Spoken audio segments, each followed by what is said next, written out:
Hi everyone, today we are going to be looking at the Pythagorean Theorem with Legos. Let's go ahead and roll the intro.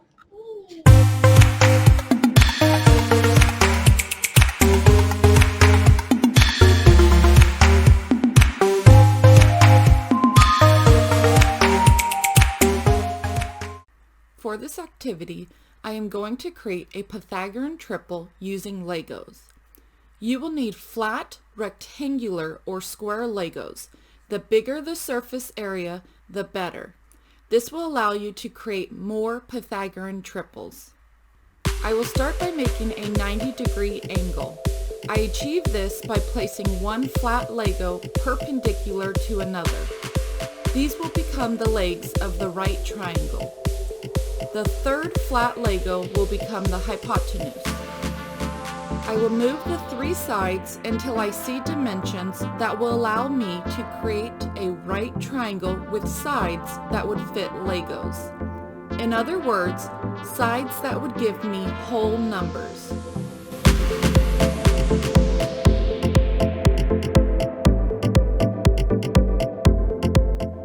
There we go. I see a right triangle with sides 6, 8, and 10. Remember that the longest side of the triangle is the hypotenuse. This means that 6 and 8 are the legs and 10 is the hypotenuse.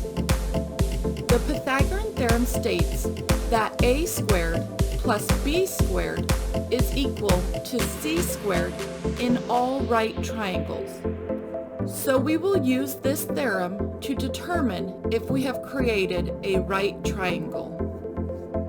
If I create a square with side length a, I will get a squared.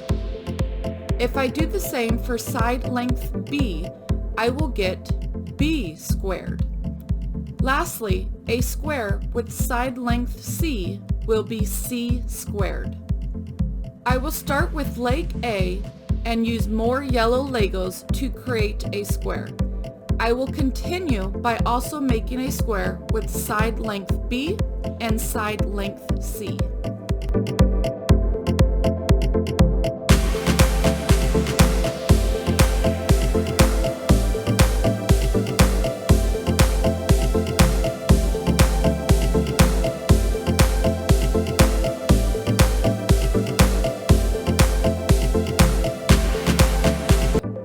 Now we can check and see if our dimensions of our triangle satisfy the Pythagorean theorem.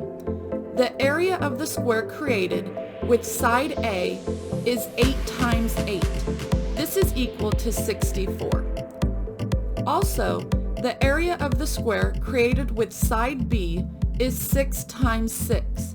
This is equal to 36. Lastly, the area of the square created with side C is 10 times 10. This is equal to 100.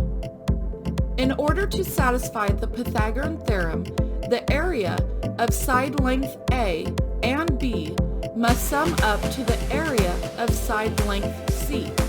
In other words, 64 plus 36 must equal 100. Well, if we add 64 and 36, we know that this does in fact equal 100.